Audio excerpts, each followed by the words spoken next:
26 years ago, I was seemingly pretty successful Uh, by all accounts. I owned a trucking company. I had purchased my first home. I was only 18 at the time.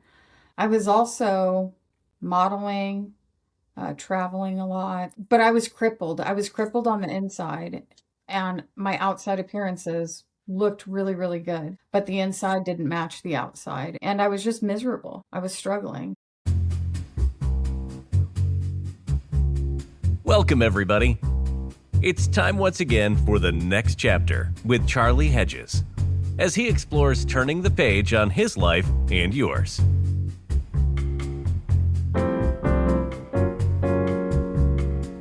Hi there, and welcome to the next chapter with Charlie. Today we are chatting with an old friend who was a guest. By the way, Shauna Offerman was a guest on the show in my very earliest days of doing the next chapter. On May of 2017, she was the 35th guest. So, and she came to a studio to do radio. We were live and in person. Um, um, it was so fun, and just as this is so fun. And in that show, we discovered Shauna is what I'm thinking of. I don't know if she's ever titled herself this, but she's sort of a pioneer. Shauna Offerman marches to the beat of her own drum. And I wrote for myself, yippee! Today, Shauna has created a lifestyle that matches her personality. And let's find out more from a creative pioneer. And to do that, let's bring Shauna Opferman on the show. Shauna, welcome to the next chapter with Charlie. Thank you, Charlie. It's going to be fun. It is. I can't wait. It was fun the first time. Yeah, this will be, hopefully this will equal it or surpass that. Yes. Now, I yesterday when we talked, because we talked, we talked Monday. Monday. Yeah, we talked 2 days ago. I discovered so much about you and your move from the noise of Orange County to the quiet of Missouri. Is that right, Missouri? Yep. Did I remember correctly? Good. Yes. So I took no notes, so I thought we would just talk fresh today. But then this morning you put a post out on something. I don't know what platform because I get it on my email. It says, read a post from Shauna Offerman. And you talked about yourself 26 years ago. My friend, there's so much more to you than I ever knew. You were a business owner, a model, you were buying a house. And sometime I want to talk more about that. So I am wondering, where in the world do we start with this creative person who's lived, who's been reincarnated several times in his lifetime? And that's fun, and I really identify with that. So what do you feel like? I'm kind of going with the gut on this because you are so creative and you have such imagination and so many stories. Where do you feel like is a good starting point? Do you have a point that you feel you'd like to start at? I mean, I don't even know because I feel like I've lived so many lifetimes. So pick up anywhere and the story will go where it goes. Okay, so tell me just basically, tell me where you're at right now, and then we'll go back to where you were before. Tell me about the pioneer Shauna living, who went from city life of Orange County to the very very rural life of Missouri. Tell me about that. Honestly, best decision I ever made. Mm-hmm. My body has been a lot healthier. My mind has been a lot healthier. I came from a small town in the Midwest, and so that's always where I wanted to be. Orange County was too populated for me. So coming back out here to the Midwest, I've been able to slow back down, enjoy my time. I say I'm retired. I guess I'm semi-retired. I am a realtor. Um, See, I didn't even know that. I didn't, when you were retired, I wonder where are you retiring from? You were a realtor. I'm a realtor now, so I'm self-employed technically. But I was, a an addiction specialist for over 20 years. An Retiring from that addiction industry. specialist. What now? See, you keep bringing up these terms, and I've got to ask questions. What is an addiction specialist? So I specialized in treating as a part of a team somebody who came into rehab with mental health and substance abuse problems. I was their substance abuse counselor.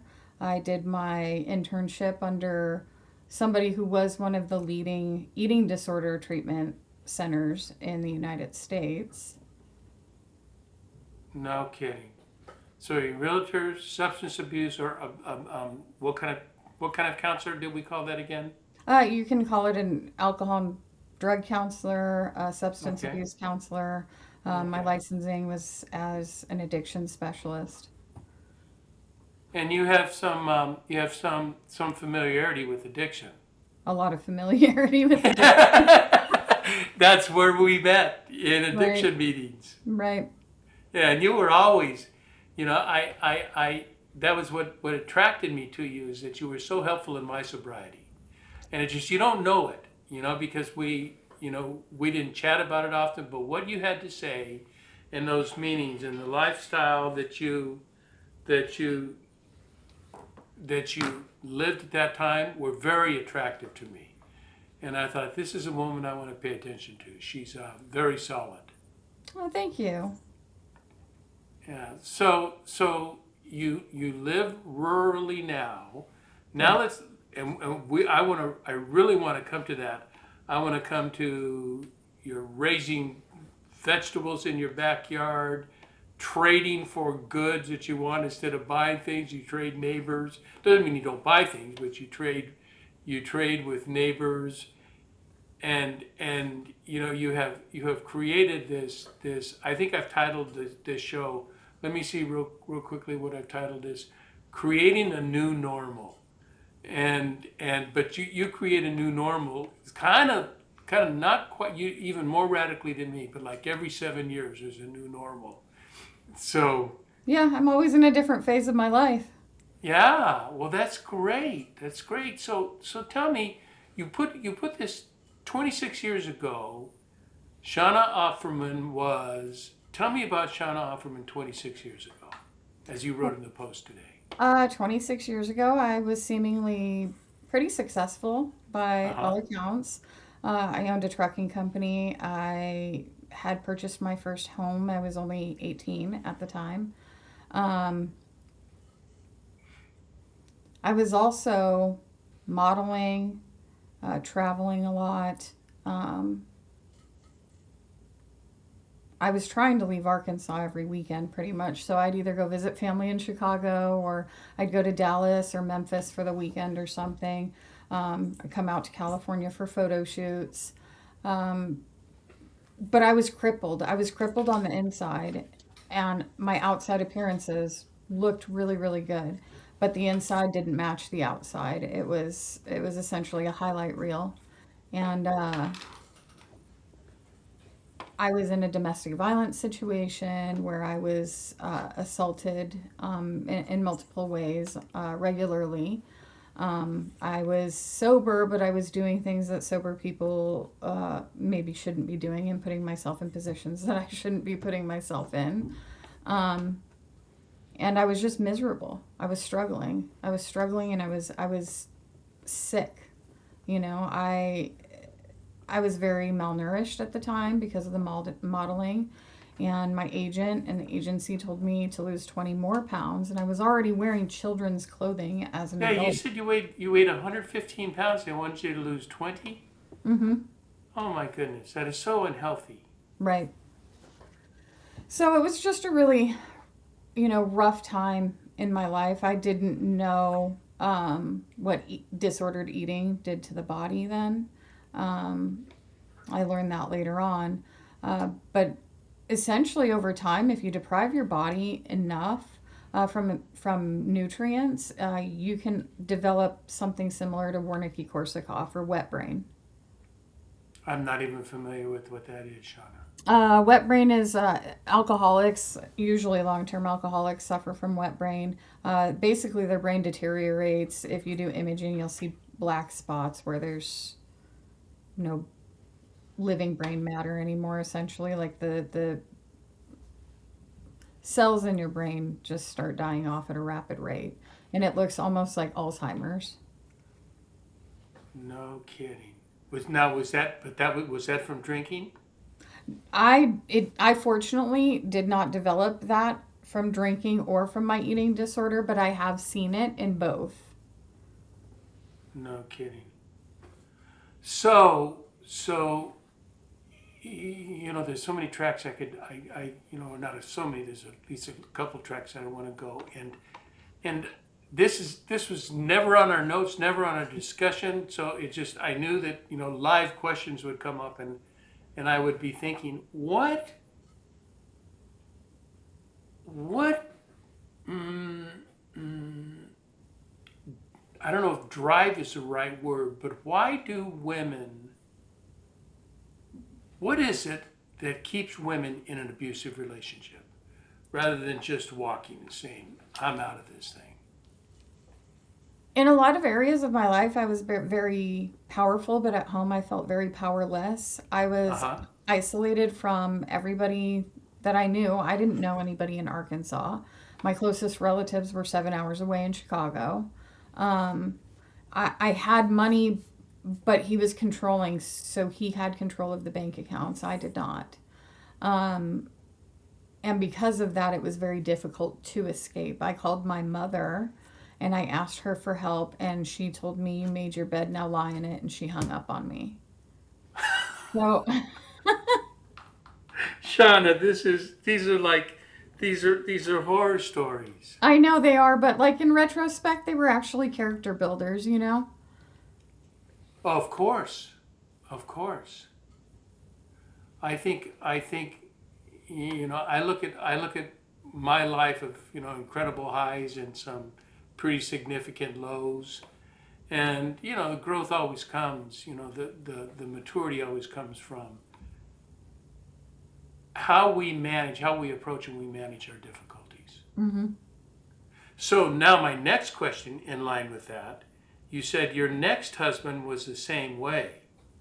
Um, what is the addiction that goes to controlling? Is it safe to be under a controlling husband? Is that Um, safer for you? well, I actually meant that I had married two closeted homosexual men.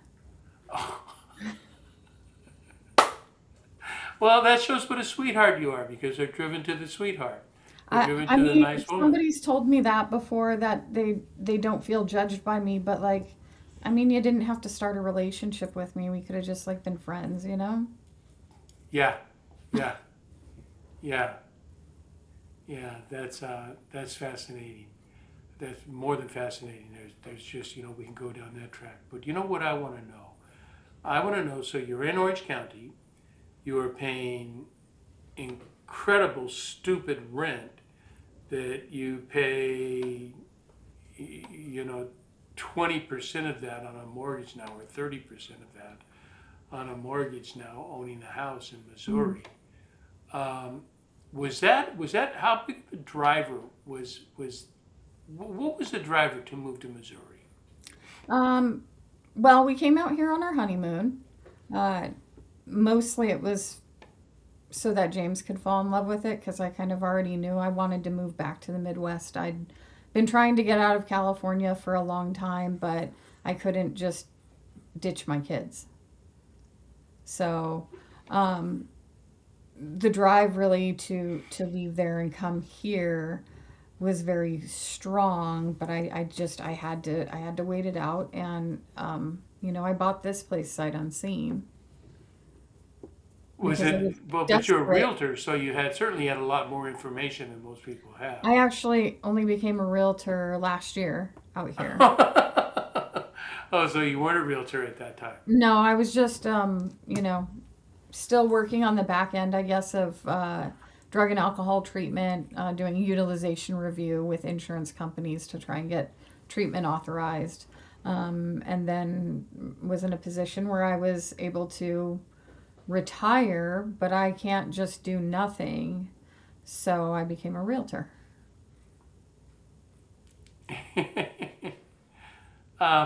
So tell me about your life. You know what I'm curious. We talk so much. Tell me about your lifestyle in Missouri. I mean, this is not a This is not a California lifestyle. This is not a California lifestyle. Out here, I have a garden that I grow every year. I grow in it and I grow the garden larger every season. So I'm better get in the designing process of this next one. But I grow as much as I can as far as fruit and vegetables. I've been dabbling in grains a little bit, some lower gluten wheat and some buckwheat and oats and stuff like that. And then we hunt. Um, you See, know, that would kill me. We hunt. I mean, that is such an anomaly to California. right? It is. I It don't even is. know what hunting, but you eat the food that you hunt for. You're hunting for Nothing. food. Yeah, nothing goes to waste. So we eat the meat. We Hmm. also save the the skin, the hide. Um, Try to save the skull. This one, I don't think we were able to. I think some scavengers took off with it. And then also we keep the legs and the hooves to make racks and stuff out of them. So you're not like going back 100 years ago. You're going back 150 years ago. I mean, maybe it's just at least I kind of know where my food is coming from. It's not. It doesn't have all kinds of weird poison, factory fed poisons in it. You know, they've Oh been my goodness. eating Yeah. off the land, so that's good. And when I did live in California, I had an archery instructor, and he used to go hunting in Colorado, and he would bring me back some boar and elk. So I've been used to game meat for a while. So we do that, and then I have friends, kind of from like a co-op kind of thing, that raise other types of animals, and we trade. I generally trade my baked goods for um, rabbit meat or eggs. Uh huh. Uh huh. Yeah. And so you hunt. You grow your own food, and your attitude. I've seen. You showed me photos, and you look like a woman from the 50s from your photos. Right. And you said that's sort of intentional. You like that era? I do. I really love the 1940s. I love World War II and post World War II, up until mid-century. What, so you didn't love the wars, but you loved the culture of the people at the time? Yes, I loved that there was like such a sense of pride and unity. I love learning about women who worked with the Allied forces as spies. Um, and we're pretty integral parts of winning the war. Yeah, there's been, I'm a film buff. I go to the movies 3 to 4 times a week.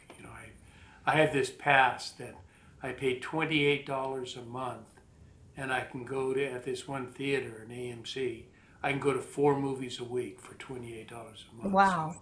So it's like free, Right. so I'm except for if I just decide to buy snacks, but I don't even do that anymore. I sneak in water and a power bar.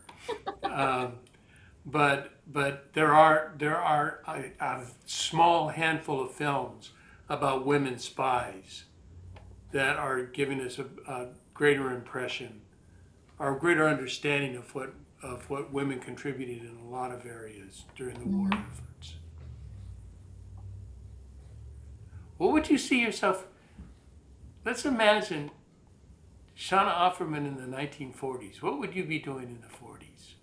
I mean, I would hope that I would be some sort of either like heavy equipment mechanic, or um, have you ever seen the show Bomb Girls? I have not. So it's set during that time, but they're in Canada, I believe. And so the girls on there are working in the munitions factory. So you don't see yourself as a spy. I very well could be a spy. Well, all of us alcoholics And those who are good at addicted at something, we are people of secrets. Correct. We live secret lives. We live two or three lives. Two or three lives at one time. At one I mean, time. yeah, I mean, we'll live several different lives, several different epochs in a lifetime. But at one time, we have so many secrets, we can be two to three different people, Mm-hmm. depending on the audience. Right. And so that makes for a good spy, if you Yeah, can. I mean, I could, but then I also have a problem where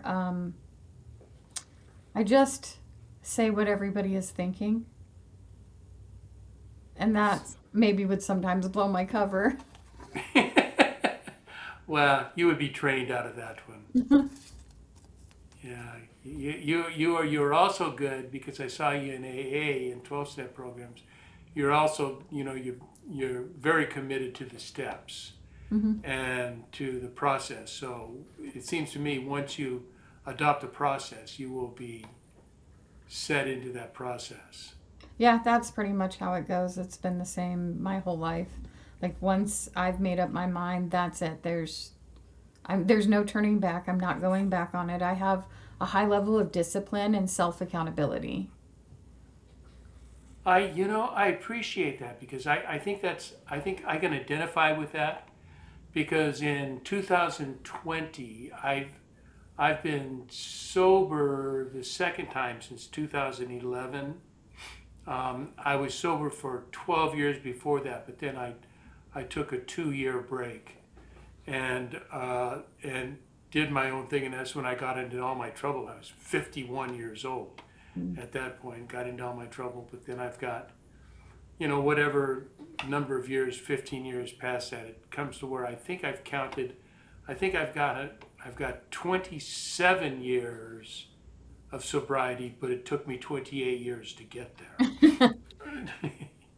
But I too, I do all of that to say that I too identify with self accountability. I quit attending meetings at COVID just because it was not possible. There were no meetings at COVID. And Hmm. Zoom meetings I didn't need that. And I discovered, I've always said, the meetings were a support, but my decision when I make up my mind I'm not going to do something anymore, it's like done. It's like Right. set in stone. And we were talking about that the other day, and I said I will not drink because I know me. I know there's no way, there's no way I can drink because I'm of the ilk of the old one drink is too many and 20 isn't enough. Hmm. Because I will just I didn't drink every day, but when I did drink, there was no stopping, and I just don't want to. I don't want to turn into that beast again. Right. Yeah, because that was not fun. Yeah, I was not a pleasant person when I was a drunk. Really. Hmm. I'm I was probably pretty violent. Yeah, that's interesting. I But I think was also a mouthy teenager. what was So that? I was also a mouthy teenager. Because you have to remember, I did all my drinking as a child and an adolescent, and then stopped at 14. Oh, you stopped drinking at 14? Hmm. Did you really? I did. I had no idea. I thought you were like the rest of us. Nope, I got sober at 14. So what kept you in AA? It worked. It was what I needed at the time. My kids, as you know, are and always have been a primary driving force between, for everything that I do. Yeah. And did you ever feel like you had that also it was for you, but did you ever feel like you were there for other people? Did you recognize your influence on other people? I don't think I did, and I don't know as though a lot of people recognize that. when they have effects like that on other people. I have had experiences where I came to understand why I went through things because my shares did deeply affect some people who had gone through the same thing that I went through, but chose the opposite action that I chose. And their lives turned out very differently because of that. So, like, opposite action, what kind of actions would they take? Uh, I believe one guy, I had shared about the abuse that was happening at my kid's dad's house and how I dealt with that. Um, Despite the fact that everything in me wanted to put hands on him, I did not want my kids to be stuck without a mom or any break from his house. So I chose to deal with things legally and through the court. And the other person who was in the meeting where I shared what was going on chose to kidnap, hold hostage, and um, end somebody else's life that had done the same thing that had been done to my daughter. And so as a result, he spent like 18 years in prison and had no relationship with the daughter who he was trying to protect. Oh my goodness. Oh my goodness. So, so I want to get back to, the viewers of this will note. I'm pretty sure I'm going to use an image of you. I have one that's a lovely image. I mean, I have four that you gave me that are, just beautiful images of Shauna Offerman, the model. But you also sent me one with Shauna Offerman, the alligator wrestler. That is true. And that's what made that's what made this show. That's what that image made the image of this show because it is so cool. Tell me about alligator wrestling. Okay, so my husband was in a catastrophic industrial accident in 2021. We got married on the 1 year anniversary of his accident to kind of take that day back. It's ours. It's not going to be that day. And as a result of this accident, he couldn't fly in an airplane. He was limited on where we could travel because of the health conditions resulting from that accident. So we did a road trip in USA, honeymoon, where I feel like we did 12 states in 16 days or something like that. But there was a place, and some people may know it because I believe Shaq made it popular, but there was a place in... Shaq O'Neal? Yeah. There was a place in Colorado. It started out as a tilapia farm, and then they had to control the tilapia population. So then they brought in gators and took in rescue reptiles and stuff. The gator from Happy Gilmore is actually there. And so it's actually a really neat program. They burned down, so I don't know how much is rebuilt, but they had this really cool program, and it was called Gatorade. Because you have to think these gators are put in a pen that mimics a small pond or a lake. There's hundreds of them in there easily. So they do attack each other. And those wounds need to be tended to. So they have a program called Gatorade. And essentially you have to capture and wrestle these gators and get them to like calm down and apply ointment, clean up their wounds and apply ointment and stuff to it. So it's not like I was doing crazy Florida gator wrestling. I was actually doing things that are helping the gators. But it was a cool experience.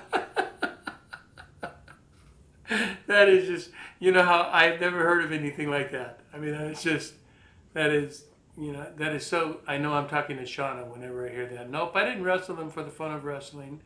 I really wrestled them to calm them down so we could medicate them. But also, wrestling alligators is fun. And it's not dangerous? Oh no, it's dangerous. It's really dangerous. Their mouths are not. I was also the one to tape their mouths if I was transferring them to a different pen. So you have to like, Did you work there? no, I paid to do this. You paid to do this. I You sure paid to be did. this. You have to sign all these forms because, I mean, you can realistically die, realistically lose digits or limbs. There is, I'm glad I didn't see it until after I had wrestled the gators, but they have a shelf like in their gift shop of the fingers and toes and stuff that people have lost through their Gatorade program. That's in their gift shop. Mm-hmm. You can buy a finger. No, it's just for display. Oh, good. I think Yeah, I'm thinking these are your gifts. Buy a finger. no, that would be something. How funny. How So I'm funny. just glad I didn't see it before I wrestled the gators. It might have deterred me because it's a little scary when you're seeing grown men's fingers and toes and various other body parts, in jars on a shelf. Various other body parts. I don't even want to know what various other body parts are. When you speak that language, it starts scaring me. As a matter of fact, too, the I don't know what you want to call him, the guide, the professional wrangler. I don't know. He got bit while he was demonstrating what to do with these gators. And you stayed in. I did. What did James say about all this? It was his job to get the pictures. So, he has no comment. It's just like my wife is gonna. By that time, he knew you, and he knew Absolutely, he knew me. there's no stopping this. I mean, to try to. I guess there would be if he tried to raise a stink. You probably would have listened, but he said, "I'm going so against her personality." That would be 100% against my personality. They start you out small. You start out like with these tiny little, I don't know, 1 foot gators whose mouths are tied shut. You hold them, and they work you up. So you don't just get thrown in with the big boys. You start out very small and work your way up from like a tank to like a wading pool to, a smaller pond. It's like merit badges, getting Yeah. going up the step ladder. Now, was this one day or did this take several days? No, I just did this all in one day. I wrestled about 6 gators.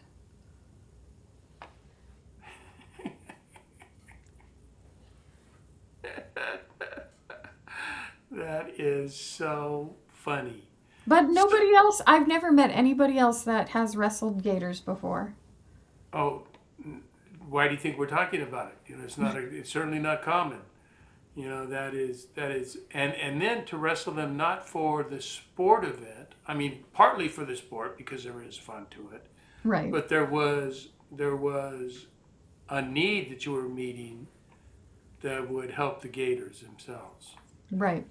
And And, you, it's, the place is called Colorado Gators, and I think some things are also by donation. So the fact that I paid to do this is also helping them contribute, to the survival of the animals that are in their care. are animals big in your life now? I Yes, they are big in my life. I have several inside cats.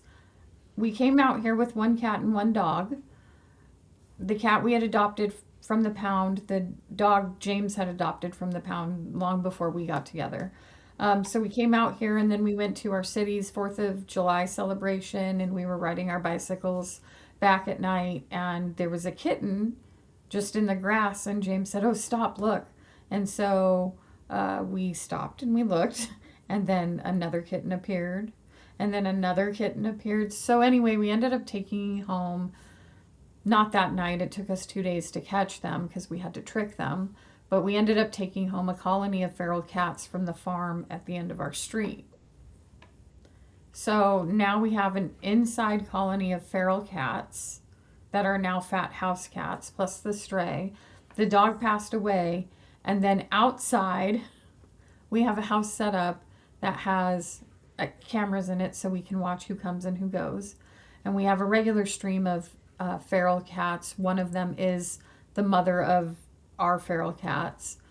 We also have possums. We have a fox. We have a few stray dogs. And there's a rabbit this last season that got into my garden in the backyard and was just stealing my plants like in the cartoons. I would go out in the morning and there would just be a hole in the ground where my artichoke was or my arugula Yeah. or whatever, just a hole in the ground.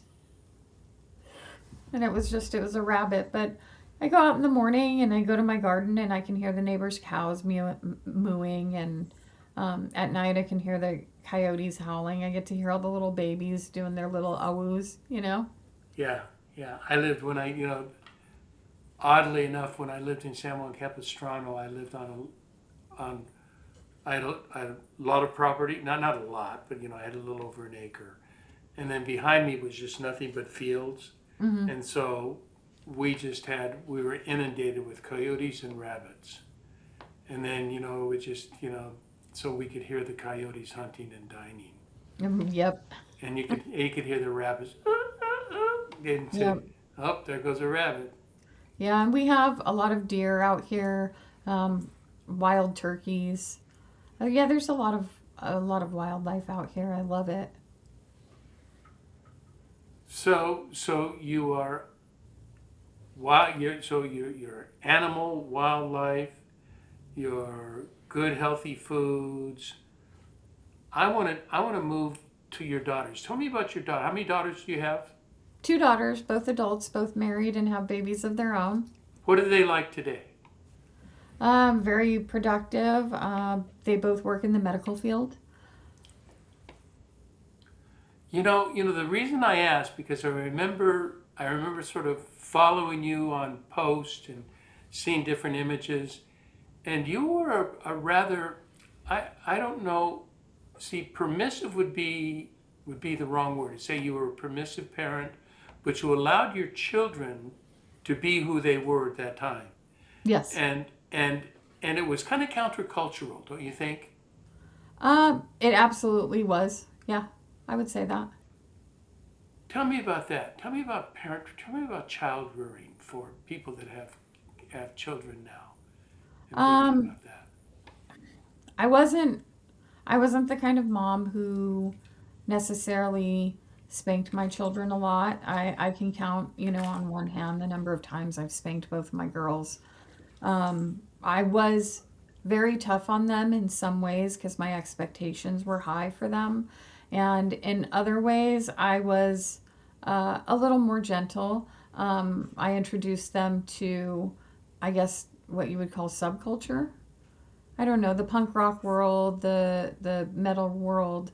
My late husband was a musician, so it was a different kind of lifestyle. It was a little different than what I was used to growing up, having the dichotomy between rural Midwest or even suburban Midwest and California gay scene. My mom's best friend when I was growing up, he was gay and he was very influential in my life. And so I spent a lot of time in West Hollywood and Long Beach and stuff like that, uh, in those communities, because of that. And fortunately, my kids were also allowed to experience some of that as well, through their uncle, the same man that helped me with them for some period of time. So I feel like they were able to see more of the world and the true nature of people, getting out and getting into some scenes. Also, my younger one didn't travel abroad with me. She chose to travel abroad with her dad. But my older one would come with me sometimes on my trips to Scandinavia and Europe. Yeah, we talked. What is your attraction to Scandinavia? Is that Um, well, in my opinion, um, I've been to Sweden, I've been to Norway, I've been to Iceland, haven't quite made it to Finland, but my very first solo international trip was to Norway, and the people there were just so genuinely kind. Um, oh I had not experienced that level of kindness in quite a few years, from total strangers. So I was able to form some brief friendships with people while I was there. I stayed in a hostel, so I got to see all kinds of different people from all over the world. I experienced the local culture, and the people were just so kind. Yeah, I found the same thing. I spent some time, a couple of weeks in Norway. I went to Tromsø to see the lights. You know, up, it's Hmm. above the Arctic Circle, and so I Yep. was able to see the lights. And there's this false thing. That people go out and they say they'll go there, and we didn't see any lights. We were hunting. They have these expeditions are called. That Hmm. hunting for the lights, and you're really not hunting for lights. I think that's misrepresentative. You're hunting for clear skies because I think there's always lights. I think it's just clear skies. Where you're in that hemisphere. Hmm. It's hunting for clear skies. So if they're not clear skies, you're not going to see anything. Unfortunately, of the 3 days, I got to see the lights 2 of the 3 days, and so that was. First time I ever saw the lights was also in Norway. I was a little further south. I was in Trondheim, because at the time I was a single mom and I couldn't afford to go to Tromsø. I don't know if it was. I have no idea what the cost was. I know I went by myself. I know for me, it was when I went to Trondheim, it was $700 round trip airfare and staying at the hostel. And quite honestly, I was there for 9 days and I only had roommates 2 of the days. Oh, you know what I did talking about kindness? I was in um, what they're not called. Maybe it is part of the Airbnb, but I stayed with somebody. I stayed in somebody's house where I was a guest in their home, Hmm. and as you said, I met dear friends. We just became instantaneous dear friends, and it was just the kindest people. One thing I notice about Norway is the kids. When I talk kids, like under 30, Hmm. their English, their pronunciation of the English language is so superior to ours. They don't use slang, they don't use slur, they just speak clear, excellent, excellent English. And that was something for some reason that stuck with me. I've also gotten to see people that I met while I was there because I was experiencing the local scene. So I went to nightclubs and stuff like that and met people there that I've been able to watch, get married and have children and stuff. It's been really neat, traveling and meeting people and staying in touch over the years. And I'm not a good stay in toucher, Shauna. That's why it's years before I'll contact you again. It's just I'm not I don't do that. But I agree with you about whole Scandinavia. I think Sweden is one of my if I were to spend time like 3 or 4 months in Europe, Sweden would be a place that I could spend some time in. Oh yeah, I didn't even get to experience everything I wanted to while I was there because, again, I was just there for like 9 days, um, and I had my daughter with me, and uh, we didn't stay in Stockholm, but we would take the bullet train to Stockholm, and that was a lot of walking, but seeing really cool stuff like the Vasa Museum and really the place where Stockholm Syndrome was invented. Oh, really? Really? Hmm. Was it at a bank? It was. Yeah, yeah, yeah. That's fun. So tell me, what are your dreams for the future now? Now that you're doing it, what do you think you're here? I can't imagine you're here. You've arrived and you're steady, and Oh, I there's. mean, I would like to continue my pinup modeling. Right now, I'm waiting to hear back. I entered a contest, and I'll find out at the end of this month whether or not I will be a calendar girl for a Hope for 22 a Day foundation, which serves our military, and those 22 a day who are suicidal and suffer from some mental health issues. So I'm hoping to continue to be able to do that.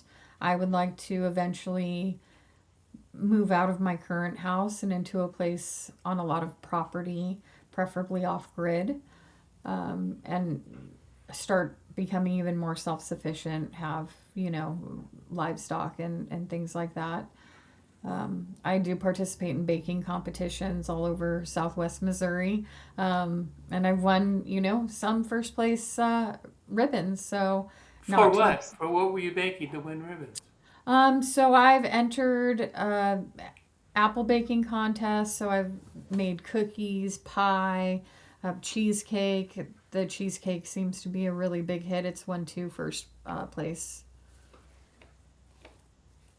Amazing, amazing. So you kind of want to continue what you're doing, only bigger. I do. And then, eventually when I have some property, I would like to have my own bakery, but I would also like to have a place for our soldiers to go, like a retreat for our soldiers that wouldn't cost them anything, where they could decompress and deal with some of their underlying mental health issues. I don't know how that's going to look, but that's something that I really want to do. It's very important to me. Well, you know what something tells me is I'll that get it it will done. happen.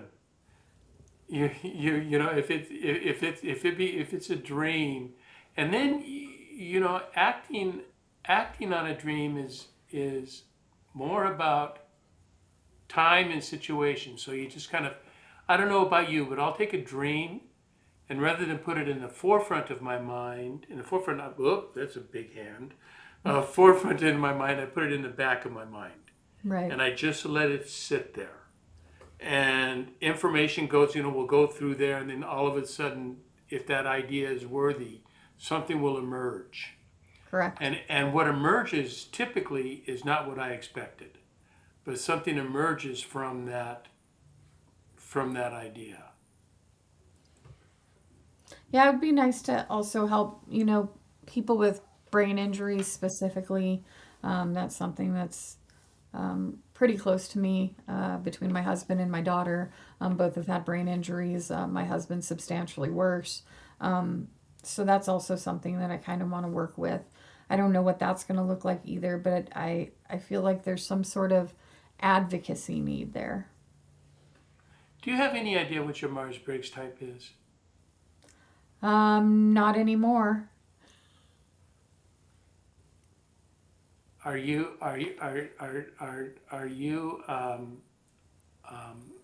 an S? Do you know if you remember if you're an SJ? I don't remember. I haven't taken one of those in 2 years, and I can't remember what the result Yeah, was. there's a lot of nurses that are SJs Mm. that are very sensing. They take in, they observe the world as it is right now, and they're very orderly. And they unlike my type, which is a P, you will make a plan and stick by a plan. Hmm. I will make a plan.